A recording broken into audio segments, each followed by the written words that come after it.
Hey guys, welcome to Elation Podcast today. We are with Perk. What's good? How What's you good? doing, buddy? Coolin', man. How you? Good, man. Good to see you. Same here. Yeah, talented singer, songwriter, artist. Above all, doing all kinds of creative things. We know a little bit about each other, but we really didn't dive into, or get to dive in, I guess, when we were doing the camp a lot. So Facts. wanted to find out a little bit more about you. So tell me a little bit about you, man. So where you from? From Uptown New Orleans, 11 Ward. You There know you what go. I'm saying? Not too far from the Irish Channel. Nice. Yeah. Nice. Where'd you go to school? 35. The best, you know what I'm saying? 35, you know what I'm saying? The best Eagles out there. Represent. That's awesome, man. You play sports? I played football when I was really young, but, eventually fell in love with music, so I gave it up. I ain't played too much in high school. I got you. Yeah. Yeah, I kind of played through grade school, and then I played like 1 year at Curtis in high school, and never got back to it. Be like that. Yeah. Well, I think Curtis kind of ruined me. That was some serious football as a freshman. Yeah, bro. Hey. But good. So, what were your things growing up? Did you start doing like band in school, or did you really pick up music kind of afterwards? So like for Katrina, I went to Connecticut. I started playing football there. And I really was full. So that was a big moment in your life then. Yeah, super big, man. Like when the hurricane came, Mom took me to, Connecticut. I was pursuing football. How old were you? I was 13. Okay. Yeah, I was 13. I think I was 11 when it first happened, and I was 13 when I got to 14 when I got to high school to play football. I met a guy on the team. He was a wide receiver, first string. I was second string. I was gunning to take his spot. He ended up quitting. I didn't like the way that went. I was going to get the first string position. I was like, bro, why you quit? He was like, I'm doing music. You want to come to the crib and check it out? I went over there, recorded one song, probably the worst song I ever recorded in my life. Well, it's always, the first song is always the worst. But I loved it, bro. And I was like, you know what? I ain't doing football no more. So I quit, you know what I'm saying? And eventually when I moved back to New Orleans and I went to 35, I joined the choir just to understand blending notes and harmonies and music stuff theory, like that. Stuff like that. You know what I'm saying? And so that's pretty much what I was into, man. Just from that point on, music. Straight music. That's awesome. Mm-hmm. That's awesome. Yeah, so I heard you were singing since you were 4, though. Yeah. Yeah. So music had to be around your house then. My mom's was a singer, man. My mom's was a singer. My dad was a singer. But, my mom was who I stayed with. So I seen my mom most of the time. And she would sing all the time. She would sing at church. She would play songs in the car. You know what I'm saying? So, I took a liking to listening to music like fast. And then, there were singers like Sammy, Usher, you know what I'm saying? These Miss people. T. Miss T. Yeah, my mama was bumping Miss T heavy, you know what I'm saying? The whole Cash Money, you know what I'm saying? You couldn't, as a kid, you couldn't grow up not bumping Cash Money, bro. No, you know what I'm saying? It was super in your face. So, absolutely. Yeah, bro. Music was always, in my face as a youngin'. It's always, I feel like it always starts from the heart somewhere, and the family's a great place for music to start. Facts. Tell me a little bit about, I heard you duct tape cup holders to the wall. How did you start that conversation in the family? I mean, bro, I was watching Hustle and Flow, and I thought that shit was real. You know what I'm saying? I seen Terrence Howard have that shit all around the world. I got this beat in my head. Yeah, bro. And I said, damn, you young, to come up, you want to try some shit.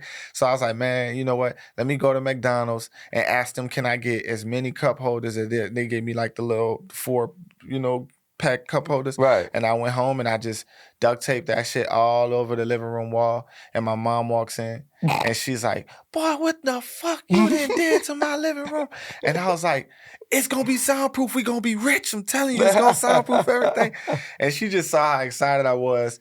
So she was like, boy, just go on ahead and do your damn music thing. So she let me rock with it. You know what I'm saying? I never had a moment where my mom told me no. That's awesome. Yeah. That's awesome. Well, that's some good parenting there. Just let you be creative and let it go. Did it actually work? No. Not at all, bro. It was horrible. Okay, so to all the young producers and singers, do not duct tape cup holders to your No, wall. do not do that. So when I read it at first, I thought it said 40 cups. And I'm sitting there thinking like 40 Dixie cups taped to the wall, like you're playing beer pong. I'm like, what? And then I figured it out. But no, it doesn't work either way. No.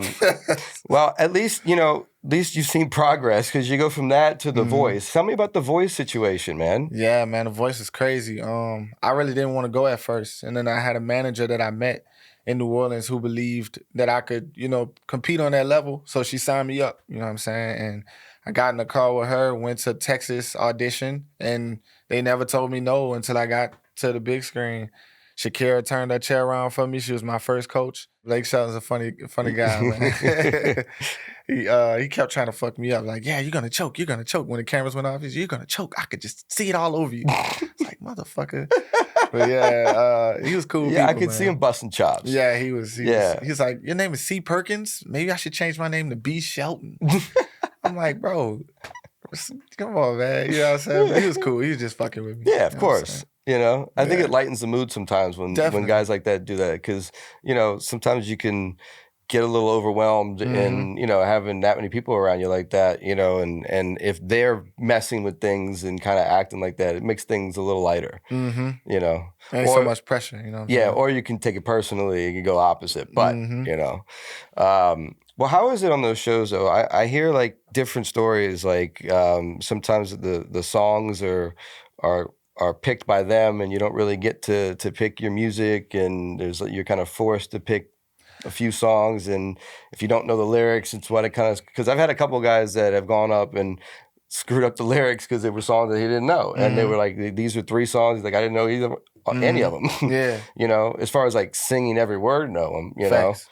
Yeah, it's kind of like that. They kind of meet you somewhere in the middle. So when we first went, they gave us a list of like 30 songs. Okay. And they were like, pick your top 5 that you really like to sing out of these 30. You pick those top 5, and then they pick the one that you would sing out of those 5. Out of those 5? Yeah. Okay. So it's kind of like they meet you in the middle. Well, that's a much better experience.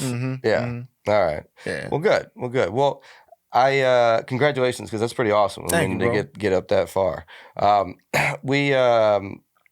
I know we've done a couple camps here. I know you were a part of one. How do you feel camps work for artist development or writer development? Do you think it's something crucial that writers should do?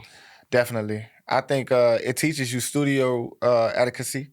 You know what I'm saying? Sometimes people don't have the opportunity to get in room with other creatives and understand when to insert an idea or when to, to speak, period, when you're in the studio. Sometimes you have to let things flow. And no, this studio etiquette is something that you have to learn. Definitely.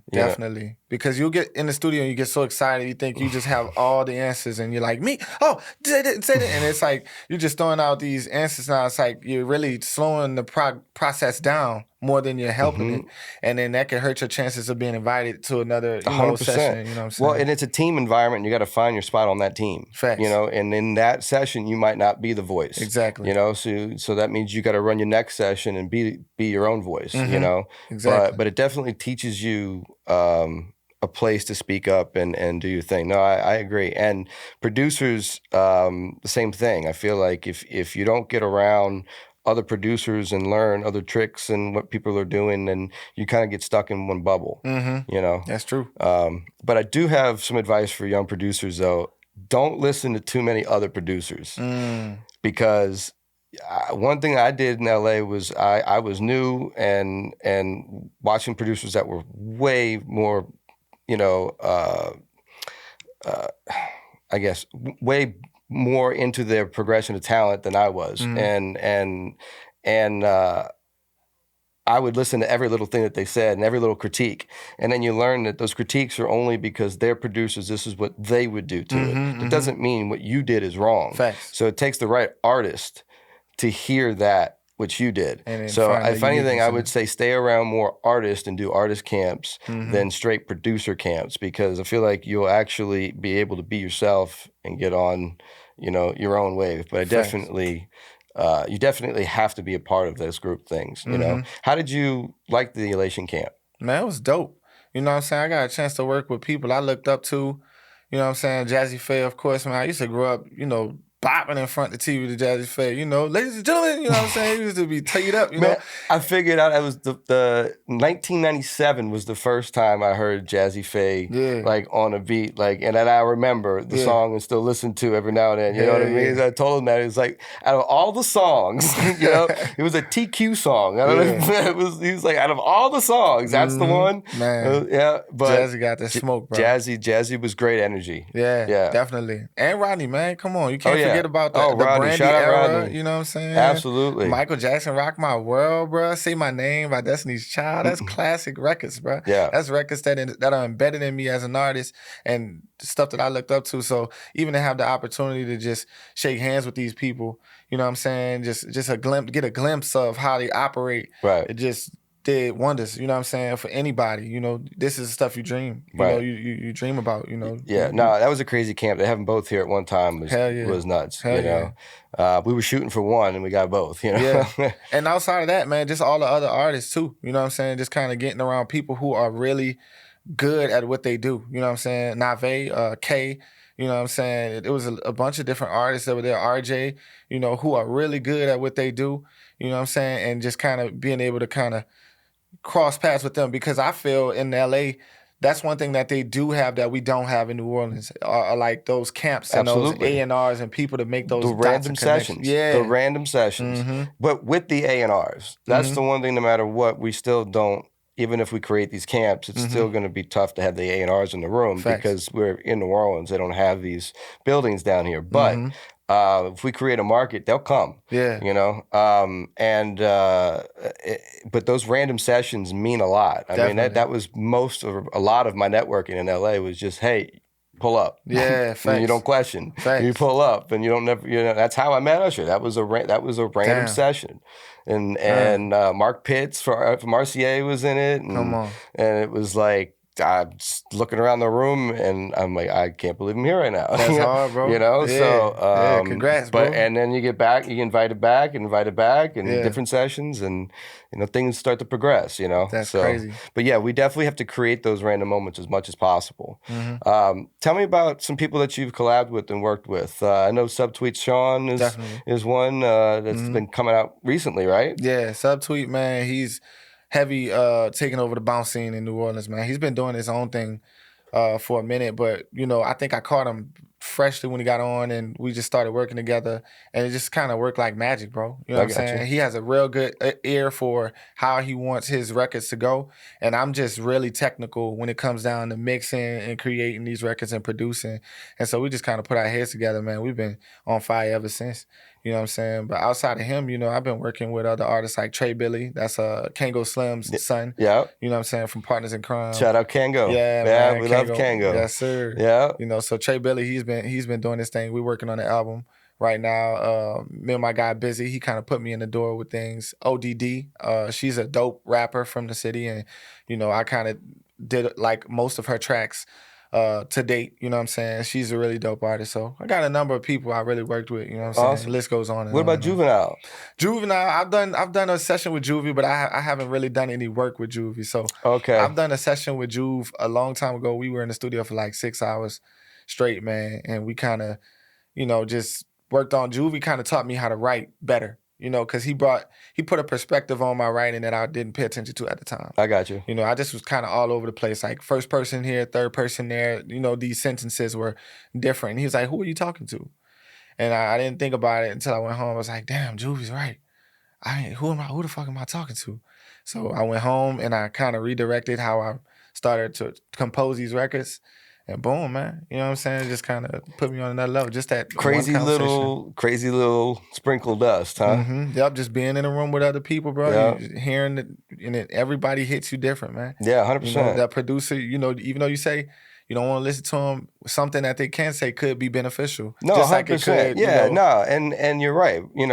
I just mean that I feel like music, there is no wrong answer. Facts. So it's tough to hear a bunch of criticism over and over again from other producers that they're you know, and a lot of them don't necessarily care about your emotions and how they say it, Right. you know, and they know they're, you know, better than you, so it's not about your feelings, you know, and, you know, sometimes you can get down on actually experimenting, and then you start getting in the box of trying to do what somebody else is doing, you know, so that's all I meant by that. But you're right, you know, the criticism can definitely change your life, you know. You just have to know how to take without being boxed in, I guess. You know, you take a little bit from everybody, kind of learn methods from everybody and make it your own, man. Right. You know what I'm saying? Right. Still be stay yourself. core to yourself. Yeah. 100%.